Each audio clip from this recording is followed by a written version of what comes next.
Europe might soon have to defend itself without America. This might sound crazy, but this isn't just speculation. Donald Trump has made it very clear. He doesn't want the US to keep footing the bill for NATO's security. He's even suggested that if a country doesn't pay up, the US might not protect them at all. This raises a big question. Can Europe replace the US in NATO? Or is Europe about to face a security crisis like never before? This is the Atlas shift, and let's break it all down. NATO was created after World War II to protect Western Europe from threats, mainly the Soviet Union. For decades, the US has been the backbone of NATO, providing leadership, advanced weapons, intelligence, and a nuclear shield. But most European countries have depended too much on the US, assuming it would always be there. Now Trump is saying, enough. It's time for Europe to take care of itself. But this isn't just Trump's opinion. Every US president, from Obama to Biden, has pushed Europe to spend more on defense. But now, the threat of the US actually pulling back is very real. So what does Europe need to do? The biggest challenge is NATO without America. NATO isn't just a defense alliance, it's a military machine built around US leadership, technology, troops, and nuclear deterrence. The US leads NATO's operations, strategy, and decision-making, with the top commander always being an American general. If the US steps back, who takes charge? Beyond leadership, the US provides NATO's most advanced military technology, including stealth bombers, missile defense systems, satellites, and surveillance aircraft. It also stations 100,000 troops in Europe, serving as NATO's rapid response force. If those troops leave, European countries would face a massive challenge in replacing them. Perhaps most critically, the US supplies NATO's nuclear umbrella, deterring potential threats, especially from Russia. Now, losing all this doesn't mean Europe is defenseless, but it does mean filling the gap won't be easy. The first big challenge for Europe will be money. Let's be honest, wars are expensive. Defense budgets aren't just about tanks and fighter jets. They cover everything from troop salaries and training to intelligence, cyber defense, logistics, and even research and development. For decades, Europe hasn't had to worry too much about these costs, because the US was always there to foot a big part of the bill. But now, if America decides to pull back, Europe will have to cover all these expenses on its own. So how much are we actually talking about? Right now, NATO members have all agreed to spend at least 2% of their GDP on defense, but most of them don't even reach that target. In fact, out of the 32 NATO members, only 5 spend more than 3% of their GDP on defense. The United States, on the other hand, spends a massive 3.5%, which adds up to over $800 billion per year. That's more than what all European NATO members spend combined. If Europe truly wants to replace what the US provides, experts estimate that it would need to increase its defense spending by at least $250 billion every year. That's about 1.5% of the entire European Union's economy. Some European leaders are finally starting to take this seriously. Germany has proposed a massive $1 trillion military investment over the next 10 years. Countries like Poland, Britain, Denmark, and Belgium have also pledged to increase their defense budgets. And recently, the European Union even agreed to boost military spending beyond its usual debt limits. But it's not just about spending more. It's about spending wisely. Right now, European countries still buy weapons separately instead of working together, which means they miss out on bulk discounts and end up wasting money. There are also too many different types of defense systems in use, which makes coordination much harder. On top of that, military production in Europe is painfully slow because of strict laws and bureaucratic red tape. For example, in Germany, weapons factories legally cannot produce military equipment unless the government places an official order first. That means even if a factory has the ability to make extra weapons, it can't do so in advance for emergencies. This kind of delay is a huge problem if Europe suddenly needs to ramp up its defense capabilities. Even if Europe finds the money, there's another massive problem. It doesn't have enough of the right weapons. It's not that European countries don't have militaries. They do. Some of them even have world-class fighter jets, tanks, and warships. But when you compare their overall firepower to what the US provides, the gaps become obvious. Right now, the biggest weakness is in advanced high-tech weaponry. Europe lacks proper integrated air and missile defense systems, the kind needed to protect against incoming threats like ballistic missiles or long-range attacks. The US provides most of NATO's missile defense, and without it, European countries would be far more exposed to potential threats from Russia or even other global adversaries. There's also a serious shortage of long-range precision strike capabilities. The US has an arsenal of stealth bombers and cruise missiles that can hit targets thousands of miles away. European forces, on the other hand, mostly rely on shorter-range weapons, which limits their ability to strike deep into enemy territory if needed. This means that if a large-scale conflict broke out, Europe would struggle to match the firepower the US brings to NATO. Beyond that, Europe lacks something even more critical. what military experts call strategic enablers. This includes things like transport aircraft, drones, and satellites.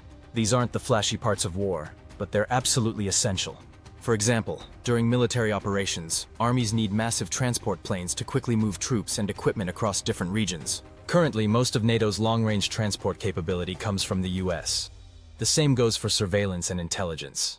The US supplies NATO with the most advanced spy satellites, reconnaissance aircraft, and drone technology. These are crucial for monitoring enemy movements, gathering intelligence, and preventing surprise attacks.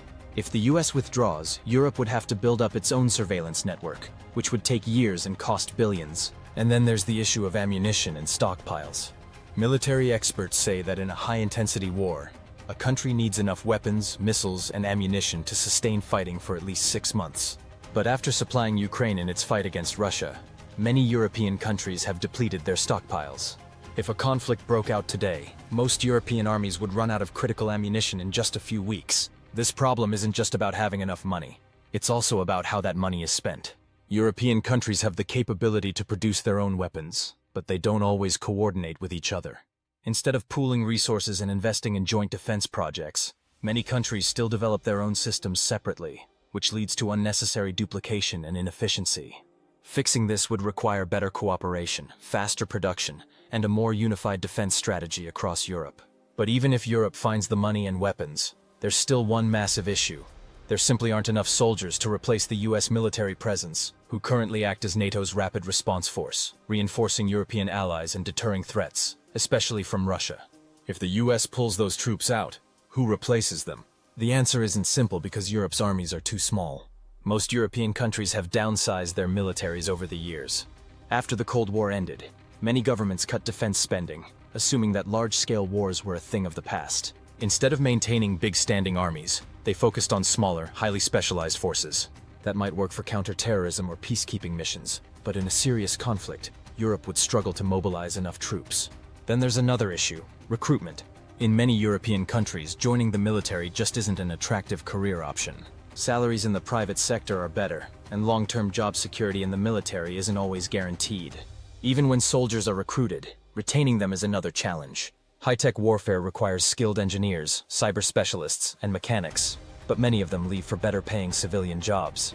There's also NATO's new force model to consider. Right now, NATO wants to have at least 300,000 troops ready to deploy within 30 days in case of a crisis. But meeting that goal has been difficult. With fewer soldiers and a lack of logistical support, most European countries aren't even close to being able to respond that quickly. And here's the real concern. If European armies are already struggling to sustain the forces they have now, how can they possibly fill the gap left by a US withdrawal? Some experts say that even if military budgets increase, it could take years to rebuild Europe's manpower to the level needed for full NATO self-sufficiency. Military experts say that replacing what the US provides isn't just about writing big checks. It's about how fast Europe can actually turn those investments into real military strength. Buying advanced fighter jets, missile defense systems, and warships takes years. Training soldiers, especially in high-tech warfare, takes even longer.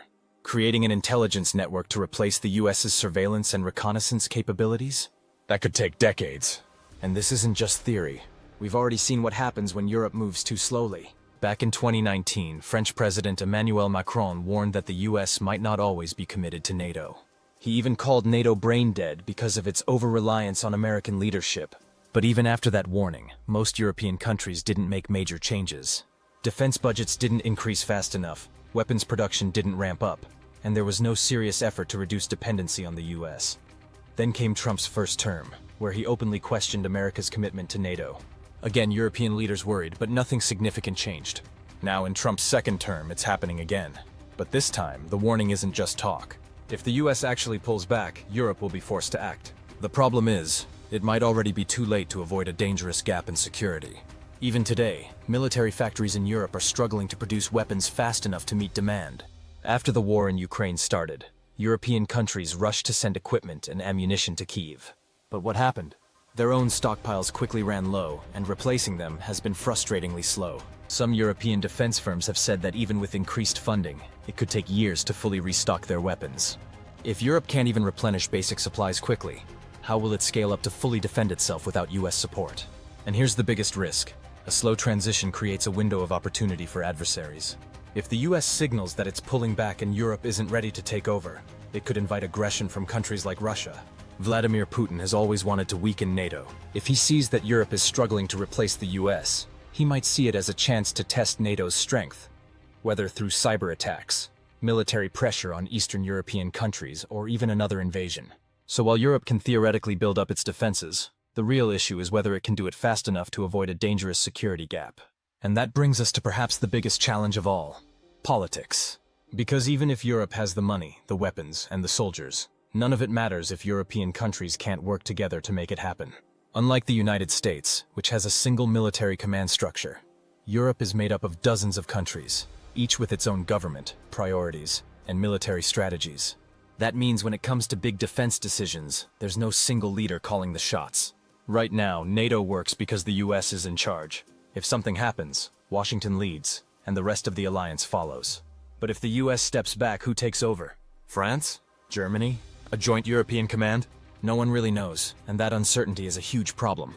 But the idea of a unified military force that isn't dependent on the US has never gone anywhere, because not all European countries agree on how it should work. Who would be in charge? How would it be funded?